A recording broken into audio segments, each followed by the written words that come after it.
energía, es integrante del World Women's Forum aquí en México, escribe artículos periodísticos, es columnista, y en fin, tiene un amplísimo currículum.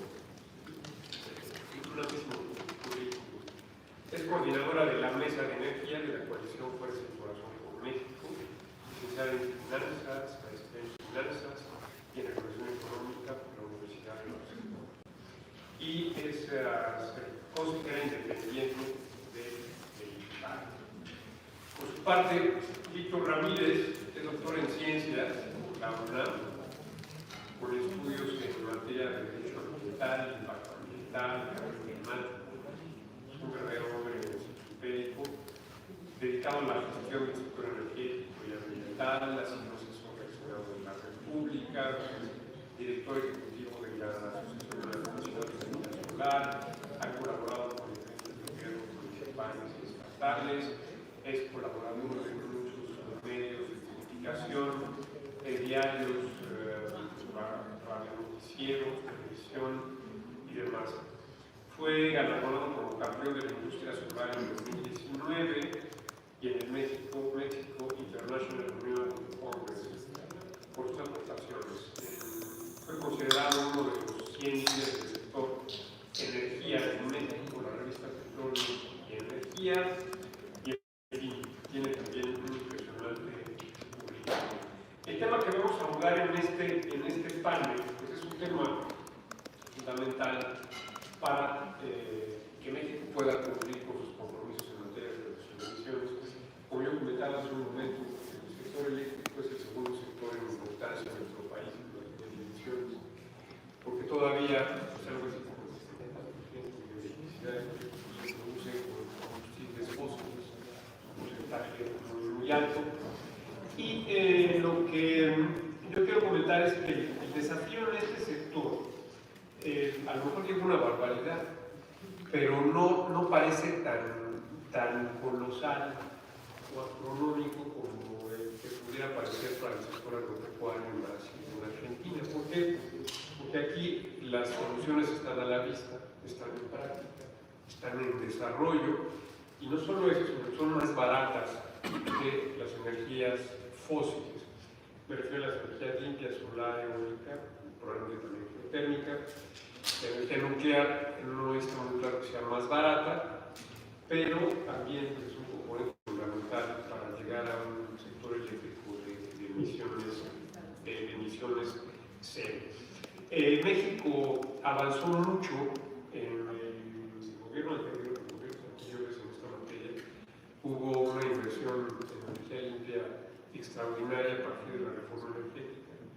México se convirtió en uno de los mercados más atractivos para la energía eólica y sobre todo para la energía eólica y la energía solar, gracias a esta reforma energética que acabó con el monopolio, permitió la competencia, permitió la inversión privada en el tema, creó un mercado, estableció subastas de energía limpia que permitieron que pues, en nuestro país se lograran los precios más bajos en la historia para un megawatt hora, gracias a las subastas y gracias a las energías limpias. Y bueno, desgraciadamente todo este proceso fue abortado, fue interrumpido por el gobierno actual de manera inconstitucional, como hemos constatado, y pues todo este esfuerzo, todo este avance se vio desmantelado. Y para ya no abusar de la palabra, decir que el tema de la descarbonización en el sector eléctrico no solamente es un tema climático, es un tema moral de la lucha contra el calentamiento global, es un tema de soberanía energética, porque las energías limpias son sinónimo de soberanía energética. También es un tema de bajos costos, es un tema de tarifas bajas para los consumidores y desde luego también un tema de competitividad, porque las empresas actualmente, las grandes empresas, lo que buscan no solamente certeza en el abastecimiento de energía, sino tener acceso a energías limpias. Entonces, dicho eso, me permitiría pues darle la palabra a Casiopea Ramírez, izquierda para que nos haga una intervención. Y así procederemos con adelante.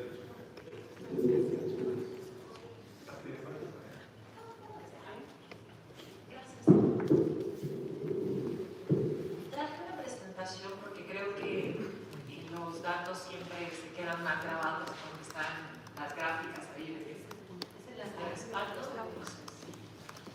Pero bueno, mientras la ponen, primero agradecer mucho la invitación y sobre todo la disposición para tener estos diálogos que me parece que son bastante importantes, no importa el rumbo de la política energética del país. Nosotros como ciudadanos, como diferentes sectores, necesitamos seguir manteniendo la conversación en cómo preservar el planeta y en cómo reducir la dependencia de los combustibles fósiles por un mero enfoque de supervivencia a la raza humana, ¿no? Y del resto del planeta. Entonces, muchísimas gracias, ya está por ahí.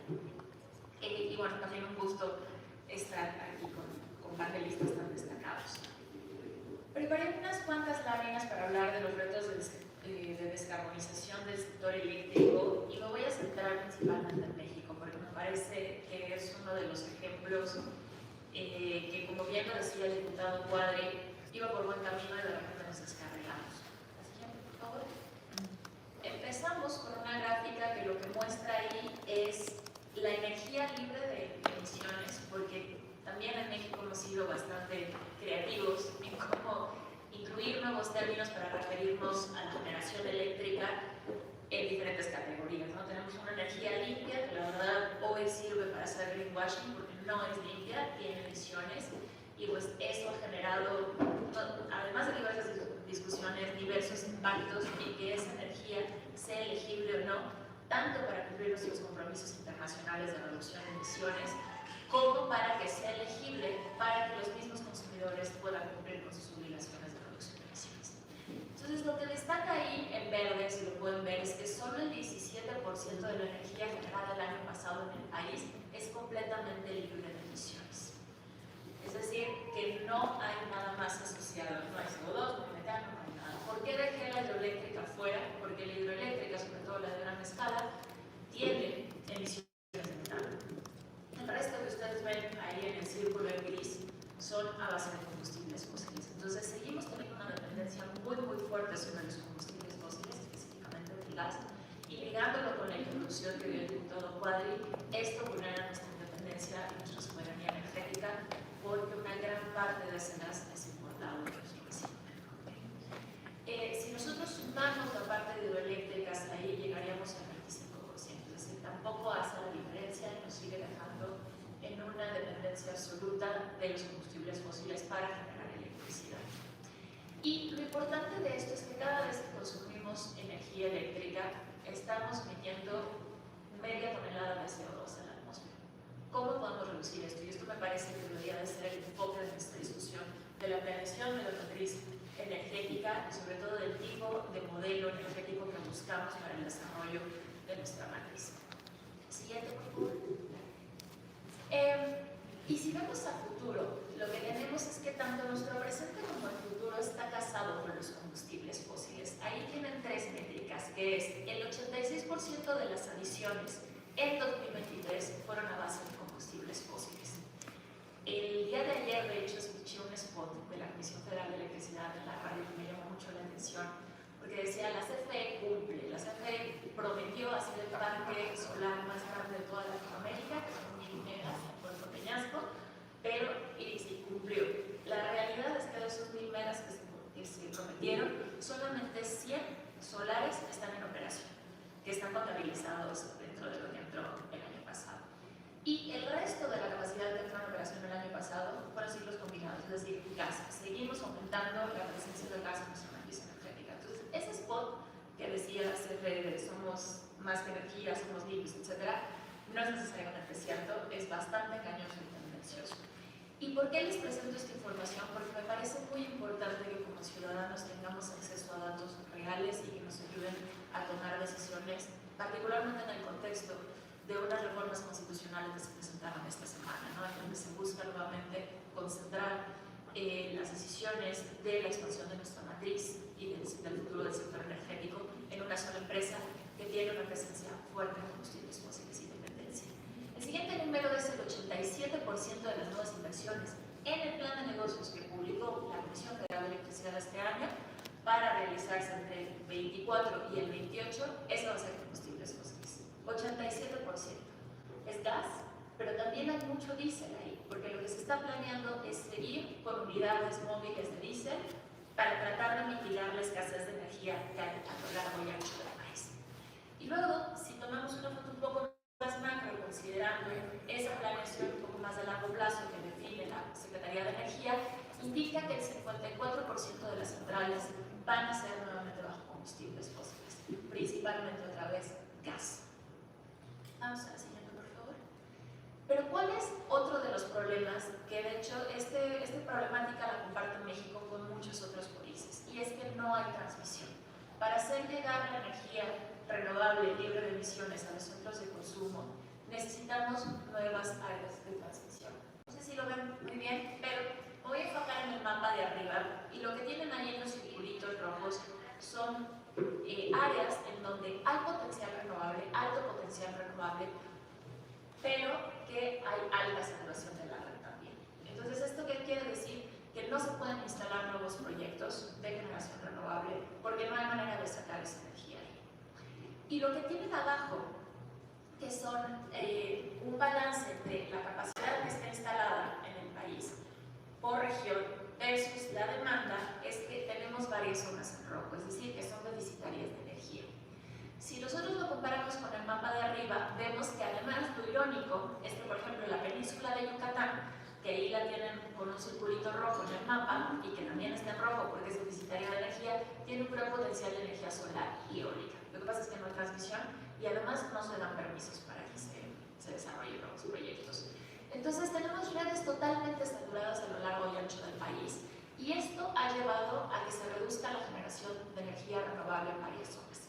Irónicamente, el único proyecto de energía renovable de gran escala que está haciendo la CFE lo está haciendo en Sonora, que ven ahí también que hacia la parte de abajo en Sinaloa, que es toda esa región, tiene un circulito rojo porque no hay capacidad de evacuación de esa generación. Entonces, cada nuevo mega que se instale de energía solar en Sonora va a desplazar un mega de energía solar en Sonora.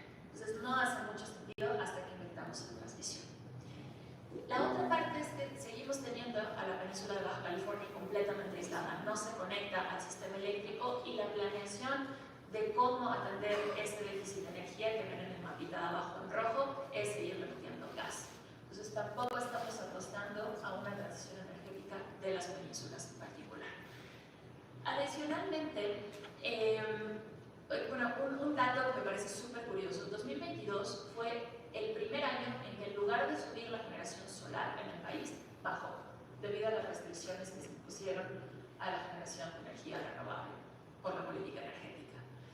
Y todo esto, o sea, este conjunto de estos dos mapas y lo que les estaba contando, derivan en un incremento del costo de acceso a la red, y que eso tiene un efecto directo en limitar la electrificación. ¿Y por qué es relevante la electrificación? Porque es una de las medidas que se están adoptando a nivel mundial para reducir las emisiones. Se están electrificando, se está desplazando el uso de combustibles fósiles a través de, en lugar de quemar gas directamente, utilizar electricidad. Pero entonces ahí depende mucho de cómo vas a generar esa electricidad. Y si nosotros seguimos generando electricidad a base de combustibles fósiles, pues entonces tampoco contribuye mucho a la descarbonización de todas esas industrias que buscan electrificar sus procesos. El siguiente punto es que faltan alternativas de suministro. Actualmente el 82% de la demanda sigue siendo atendida por CFE, pero solamente el 6% de la energía que CFE hoy tiene contratada y distribuye a través de sus redes para los usuarios finales que ellos suministran es solo el 6%. Entonces CFE tiene un largo camino, tanto como generador como proveedor de energía, para descarbonizarse. Y por lo tanto, si tú eres usuario final de CFE, pues no tienes alternativas para bajar tu huella de carbono, que esa es una de los grandes limitantes que tienen las empresas, los diferentes negocios en este país, que tienen compromisos serios de descarbonizar sus operaciones, y que la manera más fácil y más rápida de hacerla es a través de cambiar su suministro tradicional de energía eléctrica por fuentes renovables, pero en México desafortunadamente hoy eso está bastante detenido y si lo haces a través del proveedor principal de energía, pues realmente no tienes soluciones. Y además, 1 de cada 2 permisos de generación que se solicitan en el país en los últimos 4 años son rechazados. Y gran parte de estos permisos que han sido rechazados son de energías renovables, es decir, el regulador no está tampoco promoviendo y alineando sus objetivos a aprobar nuevos proyectos de generación de energía renovable que contribuyan a la descarbonización de nuestro sector energético. Luego, también tenemos, pues así, no puedes hacerlo vía gran escala. El consumidor lo que busca, pues entonces, es generar su propia energía y típicamente esto es de fuentes renovables.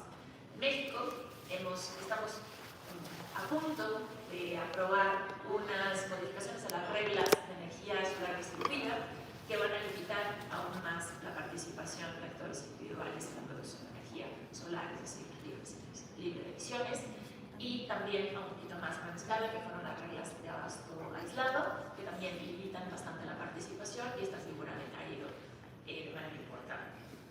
Y por último, algo que es muy importante y sobre todo cuando empezamos a poner a México en el contexto global y cómo va a reportar sus emisiones y cómo va a contribuir a atender la crisis climática, es que en México no hay un mecanismo que realmente funcione para dar trazabilidad a las emisiones que tiene este consumo eléctrico. Tenemos un mecanismo que se llama Nación limpia, pero con las modificaciones que se ha hecho de incluir al gas como energía libre, pues se desvirtuó completamente este mecanismo. Entonces, a efectos de contabilidad internacional no sirve. No sirve que el mercado no es líquido, no hay un mercado que debe haber empezado en 2018 y además estos mecanismos no cuantifican la huella de carbono de la energía eléctrica. Entonces, para todos los efectos relacionados con descarbonización no tienen ninguna utilidad. Y ya voy a terminar. Entonces, ¿qué hacer ante esta problemática? Como ven, es bastante amplia. Lo primero es añadir de 4 a 5 mil megas de energía renovables cada año. Esto solamente para atender el crecimiento de demanda. Lo que tenemos que empezar a hacer también es olvidar aquellas plantas que son viejas, caras y sucias. Sacar el combustible, sacar el carbón y reducir nuestra dependencia del gas. Tenemos que hacerlo ya. Llevamos años con planes de retiro de plantas viejas y caras y no las hemos sacado. Para poder atender esta parte, obviamente tenemos que hacer una reconversión de los empleos que dependen de esas plantas viejas para integrarlos en las energías renovables. Y eso se tiene que empezar ya. Necesitamos hacer una reconfiguración de las capacidades de todos estos trabajadores y aprovechar su amplia experiencia en el sector energético. Tenemos que invertir en la red, reforzar, modernizar y ampliar. CFE, que tiene el monopolio en transmisión, tiene un subejercicio de inversión que ha acumulado a lo largo de los años. 2 cifras nada más. La red crece 1% anual contra un 3% que crece la demanda, o sea, es claramente insuficiente. El 96% de los eventos que tenemos de fallas en el suministro eléctrico tienen que ver con fallas en la red. Y CFE solo ha hecho el 5% de los proyectos que le ha instruido la Secretaría de Energía en los últimos 6 años. Entonces, hay un claro problema ahí de ejecución por parte de quien ejerce el monopolio de transmisión y necesitamos ejecutarlo. Y si no puede la CFE sola, necesitamos encontrar mecanismos alternativos de financiamiento y de ejecución de la infraestructura de transmisión para que deje de ser un cuello de botella. Liberar los permisos de generación a centrales renovables y conceder el acceso libre a la red, ese es uno de los grandes problemas. Y respetar el despacho económico, por supuesto, porque si no podemos inyectar esa energía libre de emisiones a la red, pues no sirve de nada tenerla ahí parada.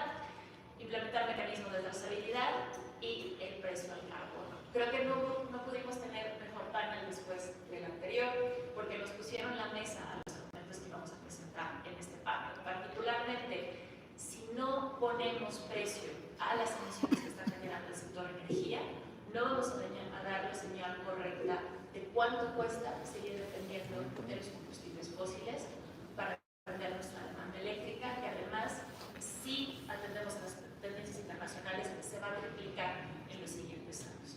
Entonces, tenemos que apostar a energías renovables, energías realmente libres de emisiones, dar todos los mecanismos que permitan que esas energías sean entregadas a la red y que los mecanismos financieros y económicos den las señales correctas para canalizar las Bueno,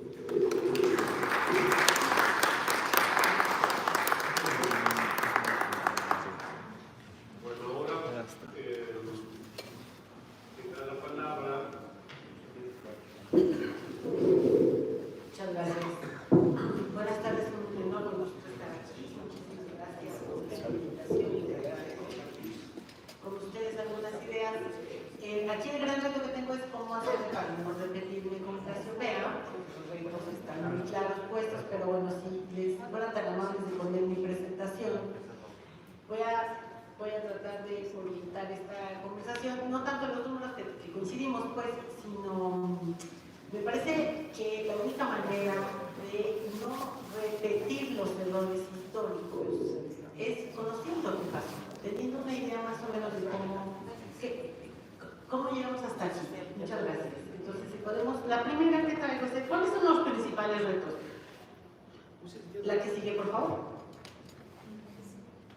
Pues esencialmente que tenemos que modificar la composición de la matriz eléctrica, como mostró Casiopea. Yo lo que traigo ahí son dos gráficas comparativas. Una es el corte a 2022 y tengo que actualizar 2023. No cambió mucho, excepto quizás que bajó la generación hidroeléctrica.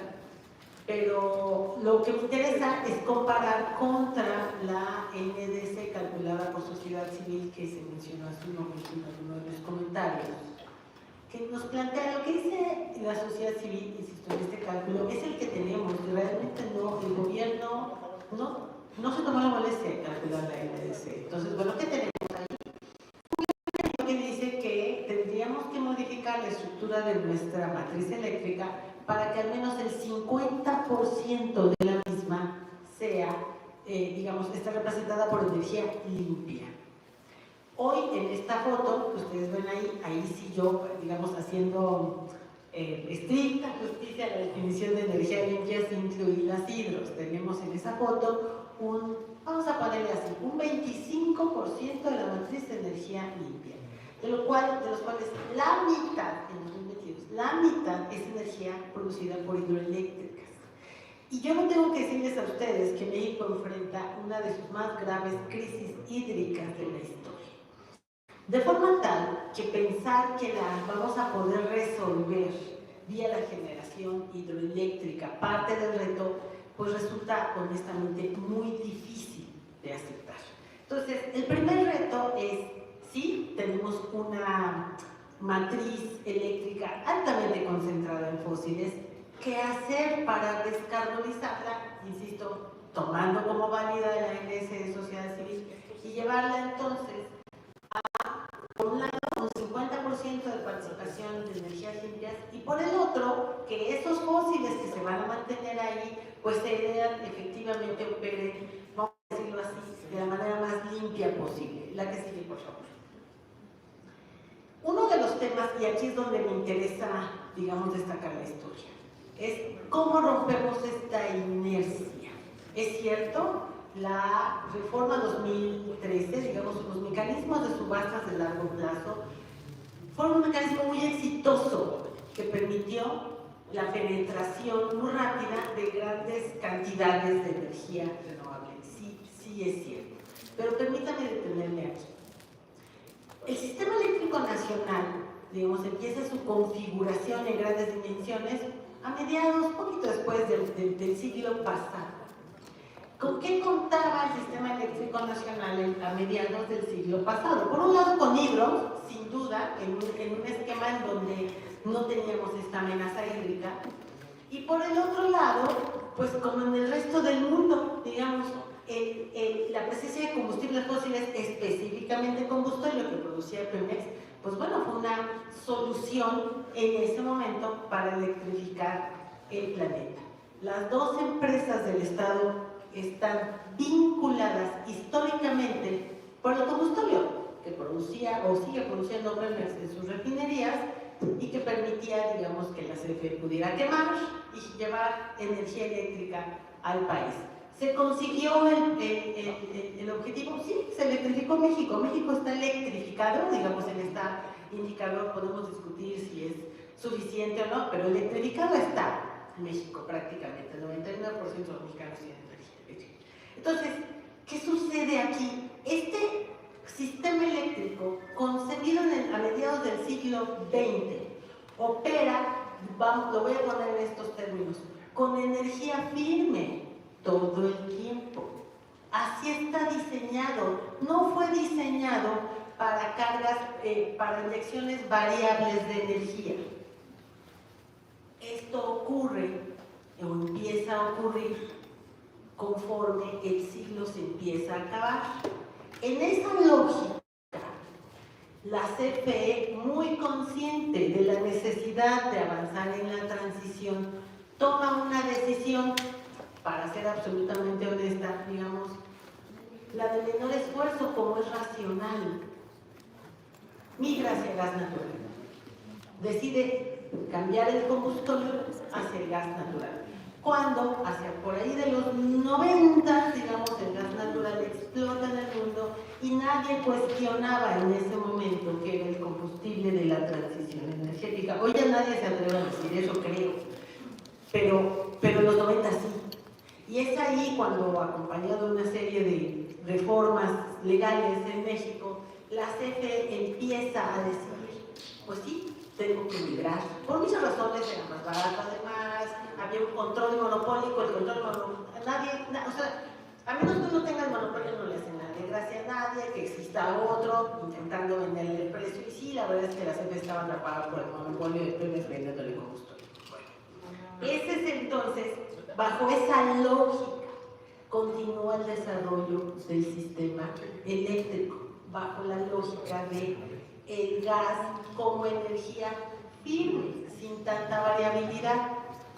Finalmente, después de muchísimos intentos, se aprueba una reforma que modifica toda la estructura, digamos, con la que se había de participación en el mercado. Se crea un mercado. Y la política pública toma una decisión que a mí me parece es absolutamente válida para el siglo XXI. Hay que penetrar energía renovable en grandes cantidades. Sí.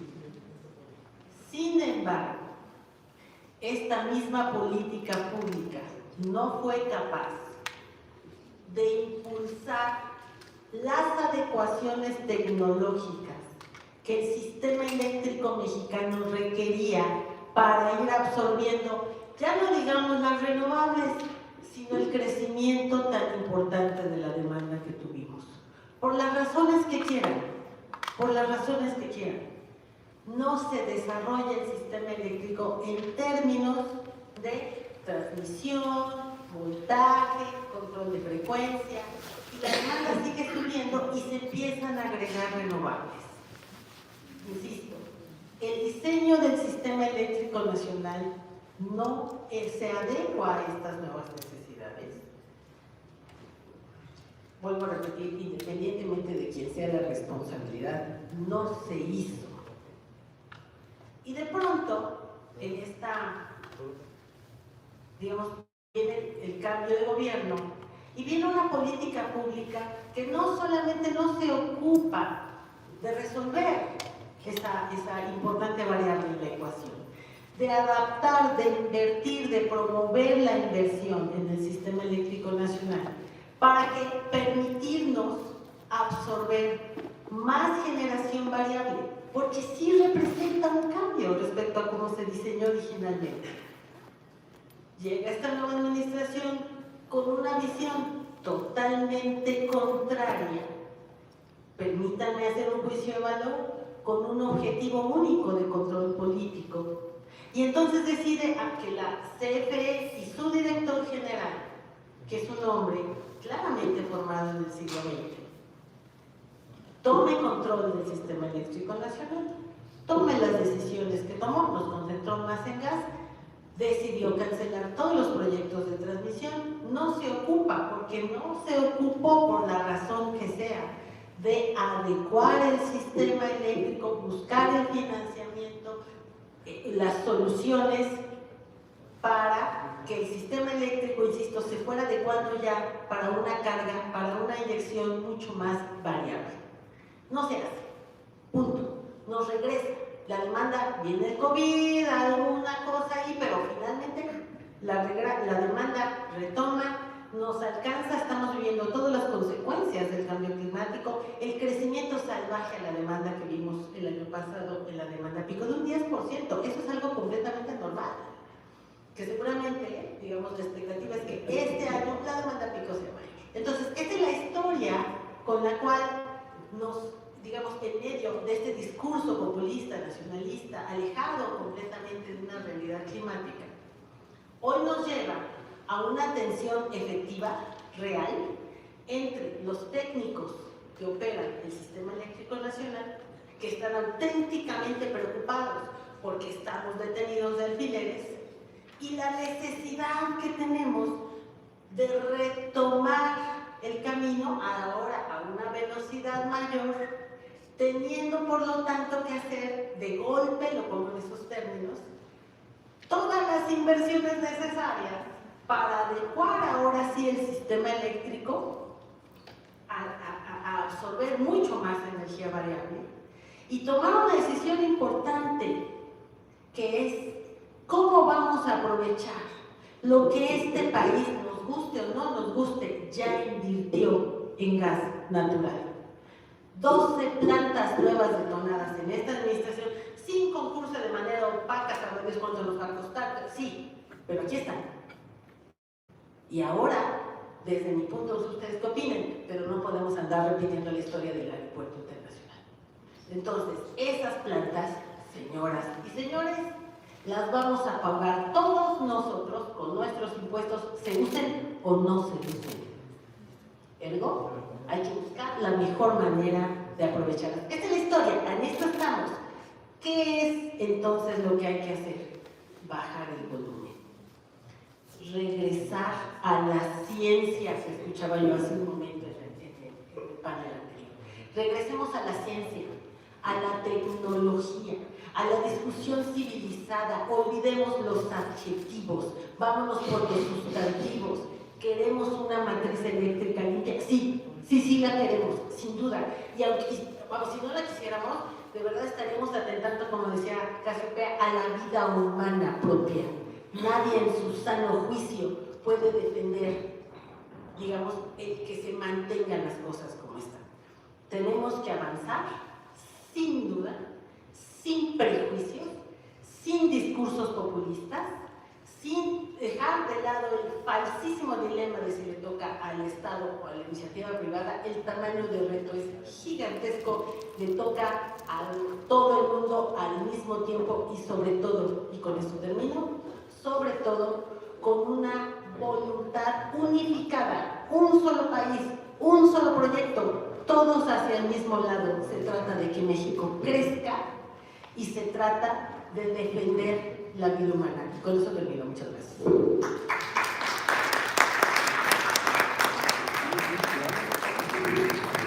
Muchas gracias, Casiopea.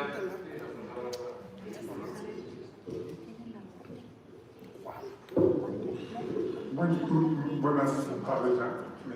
Antes que nada, nuevamente agradecerle a Gabriel la invitación. Siempre es un placer poder comenzar además con intenciones, como dice Rosalía, de construir, de crear, pero también tenemos que entender lo que viene atrás. Yo no traje presentación, y qué bueno que no la traje, porque hubiera traído más o menos lo mismo que tenía Casiopea, entonces estaremos repitiendo, pero hay varias cosas que me quedan a mí claras. Quisiera iniciar con tres historias interesantes.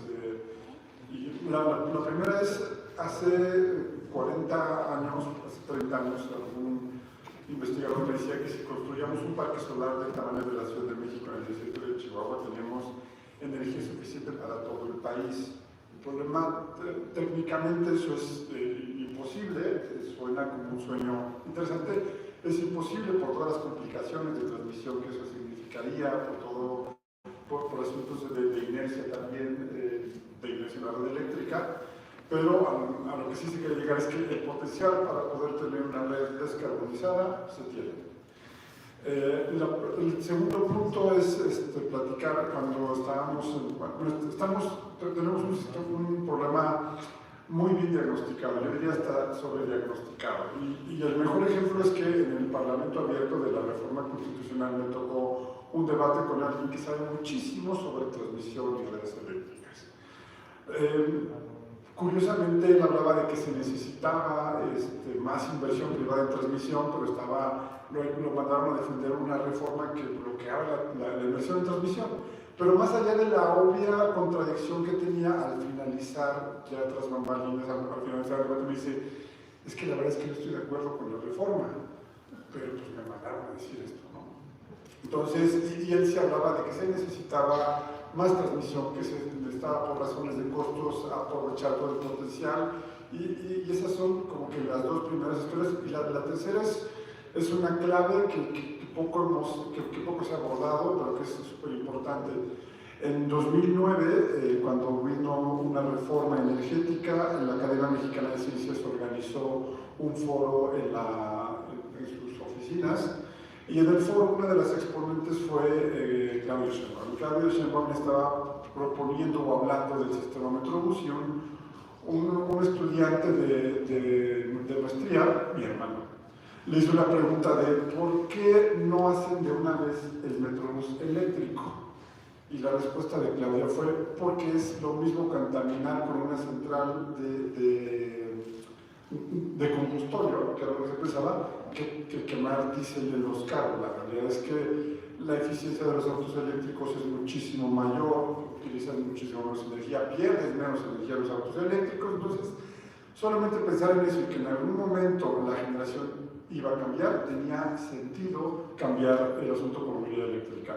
Y lo que quiero decir con esto es, la red eléctrica tiene dos retos. Una, tiene que crecer, y no solamente crecer para aumentar el consumo tangencial que llamamos, sino crecer también para ofrecer otro tipo de servicios, como que tendríamos que pensar también en calor solar, pero también podríamos empezar a pensar en calor dado por electricidad. Ahora las bombas de calor están en moda en California, en México todavía no penetran como deberían, y creo que esto significa que cada vez vamos a tener más subsectores electrificados que ahorita no están moviendo, y ese es un enorme reto que creo que se está quedando un poco pasmado: movilidad y calor de inicio. Ahora, como bien contábamos la red eléctrica no nació pensada en renovables, y no había razón para pensar en renovables, sino que tenemos otro tipo de recurso. Lo que tenemos eran grandes centrales eléctricas al lado de las ciudades, que le daban electricidad a las ciudades a partir de combustibles fósiles, en algunos casos hidroeléctricas, que se fueron conectando entre sí, y que después del nacimiento de CFE en los años 60, en 68, si la verdad no me falla, terminan de conectar una gran red eléctrica. Pero pensada todavía tenemos generación grande junto a las ciudades, que podemos generar donde queramos, a donde queramos el combustible, y alimentar las ciudades.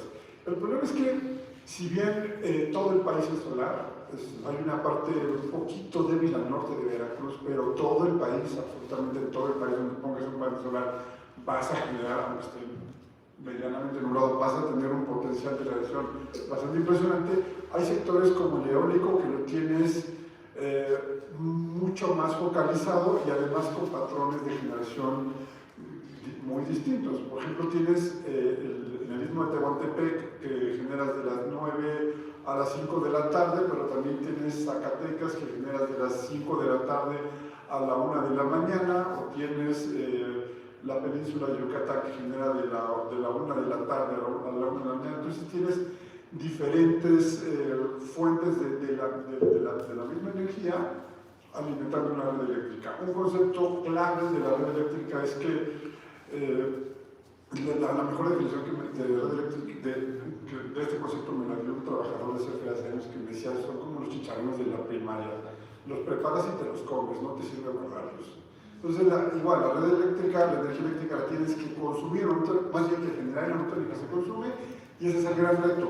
¿Cuál es el reto tecnológico que estoy viendo, y que es la parte en la que se tiene que empezar a trabajar muy fuerte? Sabemos que tenemos eólico, sabemos que tenemos solar, sabemos que tenemos un potencial enorme en todo el país solar, en Oaxaca, en Tamaulipas tenemos un potencial eólico importante. casi toda la franja norte tiene un potencial eólico. Sin embargo, hablamos de la parte de energía firme y creo que esta parte la que tenemos que ir metiéndole centrales, por ejemplo, de turbogás o de combustión interna o incluso las propias de ciclo combinado que ofrecen energía para mantener la estabilidad del sistema, para llenar lo que solar y eólico en su momento no puede dar. Sí hay un asunto de gas, pero también creo que tenemos que empezar a trabajar, por ejemplo, en proyectos de rebombeo hidroeléctrico, almacenamiento de rebombeo. Ya CFE tenía proyectos a finales del sexenio pasado, una carta de intención, no había ningún proyecto ya en planos, pero había cartas de intención de proyectos de rebombeo hidroeléctrico, que esos, si bien sí dependen de agua, no son tan golpeados como la hidroeléctrica tradicional, tienen una forma un poco distinta, aunque sí hay que decirlo, la propia CFE en el Parlamento Abierto decía, vamos a fortalecer la hidroeléctrica, pero no siempre vamos a tener 10% menos hidroeléctrica, y venimos veía que era un problema ahí, pero se puede empezar a trabajar en algunas zonas con el rebombeo para tener mayor capacidad de almacenamiento. Creo que tenemos que empezar a trabajar con hidrógeno, no hidrógeno para hacer blending con gas natural, tenemos que empezar a planear el hidrógeno como una fuente de almacenamiento eléctrico que permita administrar la variabilidad de las renovables para estabilizar el sistema eléctrico. Y el gran problema es que, en mi opinión, tenemos dos cosas. Una, gente que no entendió el sistema eléctrico y el momento en el que estábamos en el sistema eléctrico. Lamentablemente, la ley de la industria eléctrica fue una víctima del impulso original del presidente de la República de vamos a refinar más, porque el refinar más con el crudo y con las condiciones más bien con las condiciones de diseño de las refinerías nos hacía tener más combustorio y había que darle un destino a ese combustorio que lo primero que se les ocurrió fue quemarlo en termoeléctricas. Pero vaya, se han ido acumulando muchísimas cosas. 4 años después se dieron cuenta de que había que meterle al gas o que había que hacer algo con lo que se estaba haciendo de gas. Tenemos un problema de crecimiento de la demanda sin que todavía se den estos factores tecnológicos de los que hablaba hace un rato, de movilidad y temperatura, y tenemos un potencial enorme, pero sí tenemos algunas cosas todavía que resolver, como es el asunto de la administración de la variabilidad, que además SENACE lo estaba haciendo muy bien. Vamos a tener un problema de personal muy fuerte. De hecho, hace 2 semanas o 3 se publicó la Estrategia de Transición Energética de Secretaría de Energía, y curiosamente tanto SENACE como CFE terminaban diciendo no tenemos capital humano. No es que no lo tuviéramos, lo teníamos excelente capital humano, pero lo han ido espantando. Incluso la propia iniciativa privada se fue yendo del país a otros países en Centro y Sudamérica a intentar proyectos porque en México se pararon. Pero creo que tenemos un sector totalmente viable y lo que necesitamos es, 1, certeza y certeza jurídica. 2, creo que sí hay una parte muy importante y es voltear a ver a las comunidades en las que se desarrollan los proyectos. Eso para mí es fundamental. Hay muchos mitos, también hay que decirlo. La gente dice que en el Istmo la gente odia a los aerogeneradores. Yo he tenido la oportunidad de estar ahí muchísimas veces y no dudo que hay gente que se oponga, pero hay muchísima gente que está contenta, y de hecho cuando se rechaza la reforma constitucional el otro día, los dueños de los parques pidieron una conferencia de prensa para pedir al presidente líneas de transmisión para tener más eólico. Pero sí hay que tomar en cuenta, hay que integrar a esta gente en el modelo de transición energética, y creo que tenemos que irnos sobre la racionalidad, tener en cuenta muy claramente cuáles son los objetivos de nuestro sistema eléctrico y caminar hacia él. Una de las personas una persona que se fue, a la cual le tuve muchísimo aprecio, Daniel Chacón, me hacía de Iniciativa Climática de México, por cierto, me hacía una observación muy puntual. Al menos hasta el año 2021, el presidente en ningún discurso público había utilizado la palabra cambio climático ni transición energética. O sea, no existía el asunto, y en un gobierno autócrata como este, en el que todo sale de la boca del presidente, era imposible pensar algo así. Creo que tenemos una oportunidad, tenemos un reto de llevar nuestra matriz energética a un modelo limpio. Tenemos que evitar estas trampas de las que hablábamos. Hace un rato que se hablaba del asunto de parte de la considerar una energía limpia. No solamente eso, los CELS a ninguna transnacional les sirven. Los CELS andan en México buscando IREX porque el diseño original de certificados de energía limpia no es útil para demostrar su reducción de emisiones o su energía limpia en términos, por ejemplo, de la legislación europea. ¿Por qué? Porque en Europa algunos países no consideran la hidroeléctrica, algunos están también con la nuclear, y entonces los certificados de energía limpia no les son útiles a las transnacionales.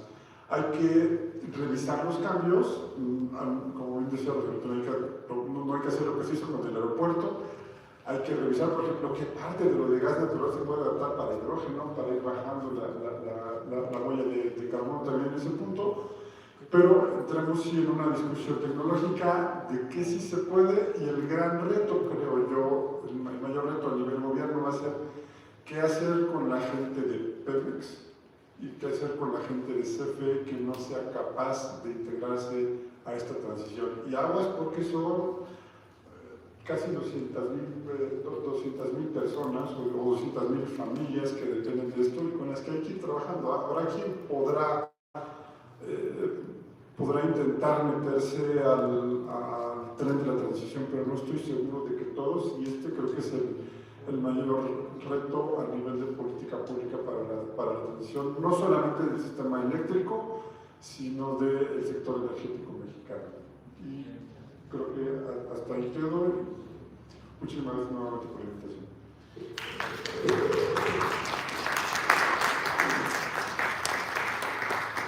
Gracias, Víctor. Una de las interesantísimas intervenciones que hemos escuchado emergen algunas dudas, comentarios o preguntas. A mí me gustaría hacerlas y pedirles a cada uno de los ponentes pues, alguna reacción al respecto. Y desde luego, antes de que reaccionen nuestros ponentes, abriremos el espacio para preguntas de parte del auditorio. ¿Qué hacer con el combustorio? El combustorio ahí está, 30% de todos los productos de refinación es combustorio. Se produce más combustorio que gasolina en las refinerías. Hoy lo están mezclando con petróleo con petróleo ligero para venderlo en Estados Unidos. Pero hay que resolver el problema del combustorio. De alguna forma lo puede implicar parar toda la y salirnos de ese negocio, porque además Pemex pierde algo así como $30 por cada barril de petróleo que refina. Es una verdadera estupidez que el gobierno esté despilfarrando dinero, refinando petróleo, cuando que pierde dinero, contamina muchísimo y genera un residuo que nadie quiere y que solo tiene sentido en las termoeléctricas obsoletas de ese. Luego, leí un artículo, no sé si sale hace poco, con el balance de emisiones de gas natural con respecto al carbón, y demostraban que el gas natural es peor que el carbón en términos de emisiones de gases de efecto invernadero. Evidentemente, si pensamos solamente en el tema del gas natural, en las turbinas, en las plantas de ciclo combinado, sí genera 500 kilogramos por cada megawatt hora, está bien. Pero si toman en cuenta todas las emisiones fugitivas, el gas natural en todo el proceso, desde la explotación, producción, etcétera, etcétera, considerando que el metano, tiene un potencial de efecto invernadero 80 veces mayor que el CO2, entonces resulta que el gas natural es peor que el carbón. Entonces, tenemos ya una gran cantidad de plantas y de inversiones que están ahí de gas natural y que están contribuyendo de adicional a las emisiones del país. El otro punto es, sí, el sistema eléctrico se diseñó para otro país, un país diferente, con energía firme, combustible básicamente, e hidro, por eso era así. O sea, entró el gas y luego entraron renovables, y tenemos el problema pues, de la estabilidad de la red y de la intermitencia, evidentemente, de los energías limpias. Claramente ustedes ya lo han comentado y saben mucho más que yo de esto, por eso se resuelve ampliando la red, entre otras cosas.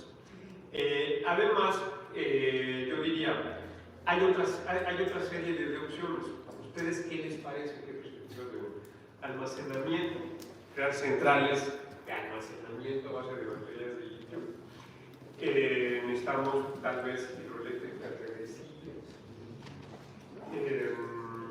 Básicamente, yo creo que eso es tal vez el hidrógeno, producir hidrógeno por electrólisis, guardarlo, luego usar como parece que es carísimo eso, pero en fin, ¿cuál sería la estrategia general para resolver la intermitencia, el problema de la intermitencia que plantean las energías limpias?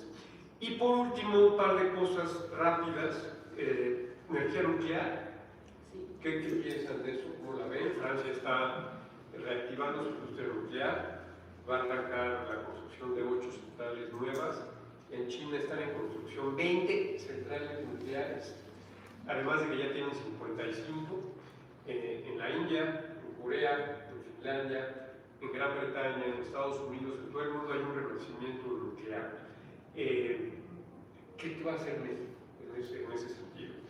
Y por último, los problemas sociales y políticos que plantean las energías limpias.